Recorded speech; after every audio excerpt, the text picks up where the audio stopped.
I found my husband's diary. Inside was a plan to kill me. Hello. Today I want to tell you a story that divided my life into before and after. I always thought the worst thing that could happen in a marriage was infidelity. It's painful. It's humiliating. But you can live with it. I was wrong. The worst thing is when the person who swore to love you has been planning to end your life since the first day of your life together. That day, rummaging through the attic of our house looking for an old photo album, I didn't find love letters or photos of another woman. I found a leather-bound notebook, his diary, and the very first entry, dated on our wedding day, read, "Today, I began the mission. I married the woman I must kill." And this was not a joke. At first I thought it was nonsense, a sick joke. Maybe he was writing a script, and this was just a draft. Sergei, my Sergei, who brought me breakfast in bed, who remembered every one of our anniversaries, who couldn't sleep if I was sick. It was impossible, but I couldn't stop. I kept reading. The entries weren't daily, but every few months, like reports. 6 months after the wedding. The subject trusts. The gas incident at home did not raise suspicion. Must be more careful. We really did have a gas leak. The detector went off, and we called the emergency service. Sergei said I probably didn't turn the burner off properly, and I believed him. I even apologized to him then. Another 3 months later. Brake fluid. Drained some. She noticed the pedal was soft but blamed it on wear and tear. Took it to the shop, suspected nothing. Perfect. An icy shiver ran down my spine. I remembered that incident. I was so scared, and he comforted me, stroked my head, and said the important thing was that I was alive and well, and he was the one who had planned it. That evening, when he came home from work, I looked at him and didn't recognize him. His smile, his kiss on my forehead, it was all a mask. And behind that mask was a cold, calculating killer. The next few days I lived in hell. Every sound, every step he made me flinch. I stopped eating the soup he made, claiming an upset stomach. I checked the wiring in the house when he wasn't there. I was afraid to get behind the wheel of my own car. I realized I couldn't tell anyone. Who would believe me? My husband is trying to kill me. I read it in his diary.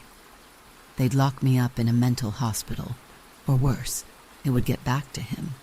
My only protection was knowledge. I had to keep reading. I started acting like the perfect, loving wife. Even more affectionate, even more caring. I was playing my part in his play, knowing that behind the scenes, my murder was being prepared. It was unbearable. At night, I watched him sleep and thought, who are you, and why do you hate me so much? The diary had no emotions, no hatred, only cold, precise entries, like intelligence reports. And in one of those reports, I found a name, Lyra. Consultation with Lyra, strategy approved, timeline adjusted. Lyra. My heart sank. A lover? An accomplice? This name was my only clue in this nightmare. Finding Lyra was easier than I thought. In his phone, I found the code while he was sleeping. In old chats, I found a conversation with Elena Markova. The last message was from a year before our wedding. He wrote, "Thank you for your help. I feel ready." She replied, "Good luck, Sergei. Remember our agreement." I found her on social media, Elena Markova, clinical psychologist. A photo of a stern woman with glasses. This wasn't a lover.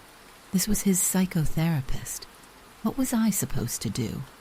Call her and say, "Hello, I'm the wife of your former patient, and I think he's carrying out an assignment you gave him to kill me?" It sounded insane. I took a risk. I wrote to her under a fake name, said I was in a difficult relationship, and that my husband had mentioned how much Elena Markova had helped him. I asked if I could make an appointment for a consultation. She replied quickly, We agreed to meet at her office. I went there as if walking to the gallows. What if she calls him? What if they are in this together? Elena turned out to be a calm and attentive woman. When I walked in, she looked at me with slight surprise.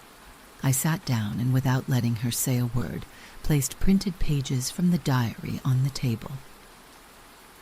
"This is written by Sergei, your former patient." "My husband," I said, and my voice trembled. She read in silence, and I saw her face grow pale. When she looked up at me, her eyes held not fear, but horror and compassion. "He wasn't lying in the diary," she said quietly. "But he is not a killer in the way you think. Sergei has a rare and very dangerous dissociative disorder. In psychiatry, it's sometimes called a mission syndrome." She explained that several years ago, Sergei came to her with severe depression. As a child, he had witnessed his family being destroyed by a man everyone considered a saint, a philanthropist, a volunteer. His brain, to cope with the trauma, built a new reality. Absolute good does not exist. It is just a mask for absolute evil. And his mission was to find such saints and destroy them before they could commit evil. "And you," Elena looked at my intake form, "you are a social worker by profession. You help orphaned children. In his worldview, you are the perfect target. I thought therapy had helped him get rid of this obsessive idea. It turned out, he just learned to hide it better. He doesn't feel hatred towards you. He is convinced he is fulfilling a higher mission to save the world from you." Leaving her office, I felt no fear, no anger, only an icy calm. I wasn't the victim of a hysterical maniac. I was the target of a cold, sick fanatic. And this knowledge gave me strength. I didn't go to the police. What proof did I have? A diary he could call fiction and a therapist's word about an illness? He would have gotten off scot-free, and I would have been left alone with him. I had a different plan, a plan I copied from his own diary. In one of the last entries, he described my accident. I was supposed to slip in the bathroom and hit my head on the ceramic tiles. Everything was thought out. He would loosen the legs of the shelf. I would drop a heavy glass jar of bath salts. It would break. I would slip. I did everything as he wrote. I loosened the shelf legs. I broke the jar. But instead of falling, I carefully lay down on the floor, scattered the shards, and poured a bottle of cherry juice on the floor, which looked like blood.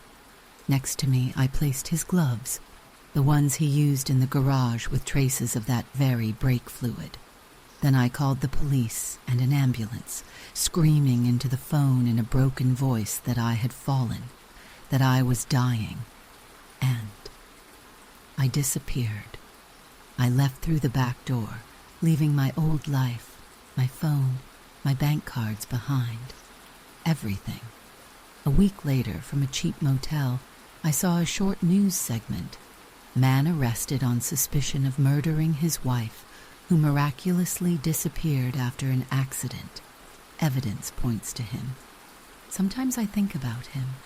Not about the Sergei I loved, but about the other one. I suppose he still doesn't understand what happened, that his perfect plan was used against him. I changed my name, my city, my appearance. I live with a constant sense of looking over my shoulder. This story does not have a happy ending. It has an ending where I remained alive, and sometimes, in our cruel world, that is the greatest victory. Thank you for listening. Take care of yourselves. And remember, sometimes the most terrible monsters aren't hiding under the bed. They sleep on the same pillow as you.